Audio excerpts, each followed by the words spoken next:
பண்பற்ற செயல் பண்பற்ற செயல். மேயர் திருமதி பிரியா அவர்கள் செய்தது பண்பற்ற செயல். அவ்வளோதான் பண்ணிட்டு இது புரோட்டோகால் என்னங்க குத்துவிளக்கு இப்படி கொடுக்கறதுல என்னங்க புரோட்டோகால் இருக்கு? பெருந்தன்மையாக எடுத்துக்கிட்டு சரியாக அவங்க நடந்துக்கிட்டாங்கன்னா அது நல்லது. ப்ளஸ் இப்போ தான் வந்து எம்எல்ஏ பல்லவி அவர்கள் வந்திருக்காங்க இல்லையா, இப்போ மேயர் ஆல்ரெடி இருக்காங்கன்ற அடிப்படையில் இவங்க கொஞ்சம் பெருந்தன்மையாக விட்டு கொடுத்து போயிருக்கலாம்ல. அவங்கள பார்த்தா பைத்தியக்கார மாதிரி தெரியுதா? ஒரு தப்பு பண்ணிட்டானா சரிங்க ஏதோ விட்டேன் விடுங்கன்ட்டு கடந்து போகணும். அதில் என்ன புரோட்டோகால் இருக்குது? கார்பரேஷன் சார்ட்டரில் இருக்கா? சிட்டிங் எம்எல்ஏவே வேண்டாங்க, வேற ஒரு சீஃப் கெஸ்ட் இருந்தாலும் நீங்கள் கொடுக்கணுங்க. இந்த புரோட்டோகால் பற்றி பேசும்போதெல்லாம் பார்த்தீங்கன்னா அவ்வளோ ஒரு ஆணவமாக பேசுகிறாங்க. ஸோ அதை மக்களும் பார்த்துட்டு இருக்காங்கன்றதை நீங்கள் கன்சிடர் பண்ணணும்ல. யாராக இருந்தாலும் கொடுக்கணுங்க. நீங்கள் ஒரு மேடை இப்போ விழா மேடையிலையும் நீங்கள் போய் குத்துவிளக்கு ஏற்றுற இடத்துல நிற்க முடியுமா உங்களால்? யார் நிற்பாங்க? குத்துவிளக்கு ஏற்றுறவங்க தான் நிற்பாங்க. 5 முகமோ 6 முகமோ இருக்குமா விளக்குக்கு? இது வழக்கமாக நிகழ்ச்சின்னா என்ன ஏற்றிட்டு முக்கியமான சீஃப் கெஸ்ட் ஏற்றிட்டு அதுக்கப்புறம் பக்கத்தில் இருக்க கொடுப்பாங்க. அவங்க பக்கத்தில் இருக்காங்க 5 பேர் 6 பேர் ஏற்றுவாங்க. இதானே இதில் என்ன புரோட்டோகால்? ஸோ பார்க்குற எனக்கு எப்படி தோணுதுன்னா கொஞ்சம் ஆணவமாக பேசுகிறாங்களோ. புரோட்டோகால் என்னவா இருக்குன்னா கூட நீங்கள் அதை விவரிக்கிற விதமே ரொம்ப ஆணவமான தொனியில் தான் இருக்குது.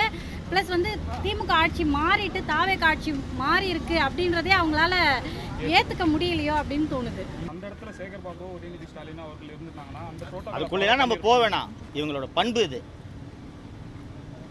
தாவேக எம்எல்ஏ கிட்ட மெழுகுவத்தி கொடுத்தானா கோச்சுப்பார் சேகர் பாபுன்னு நினச்சிட்டு இருக்காங்க.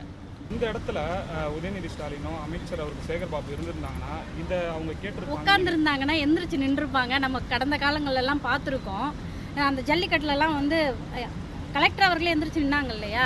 ஸோ கண்டிப்பாக அந்த டிஃப்ரென்ஸ் இருக்குது, அதை என்னால் பார்க்க முடியுது தான். இன்னும் புரோட்டோகால் வந்து மேயருக்கு இப்போ தான் தெரியுது. ஆனால் வந்து முன்னாடி காரில் கேன்வாயில் தொங்கிட்டு போகும்போதும் எல்லாம் போக வேண்டாம் நண்பர். இது குறைந்தபட்ச மனித பண்புங்க. பாருங்கள், ஒரு நிகழ்ச்சிக்கு உங்களை சார் குத்துவிளக்கு ஏற்றி நடத்தி வைங்கிட்டு கூப்பிடுறாங்க. உங்களை தவிர 5 பேரை கூப்பிட்டுருப்பாங்க. கரெக்டா? நீங்கள் குத்துவிளக்கு ஏற்றணும்னு என்ன பண்ணோம்?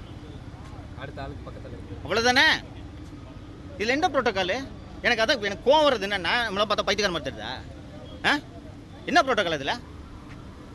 மேயர் அவர்கள் என்ன இதுவாக இருக்குமா மேடம்? திமுக தலைமை உத்தரவாக இருக்குமா சந்திக்கக்கூடாதுன்னு சொல்லி நீங்கள் எப்படி பார்க்குறீங்க? இல்லை, அவங்களால அதை ஏற்றுக்க முடியல. நம்மளுக்கு நீங்கள் ஓட்டு போட்டிருந்தாலும் நீங்கள் வந்து அவங்கள அக்செப்ட் பண்ணலனாலும் இன்னைக்கு நம்மளுடைய முதலமைச்சர் திரு விஜய் அவர்கள் தான் அப்படின்றத அவங்க அக்செப்ட் பண்ணிக்கிட்டு போய் சந்திக்கணும். அப்புறம் சந்திக்கிறதுக்கு அவங்களுக்கு அனுமதி கிடைச்சிதா, அவங்க அழைச்சாங்களான்லாம் நம்மளுக்கு தெரில.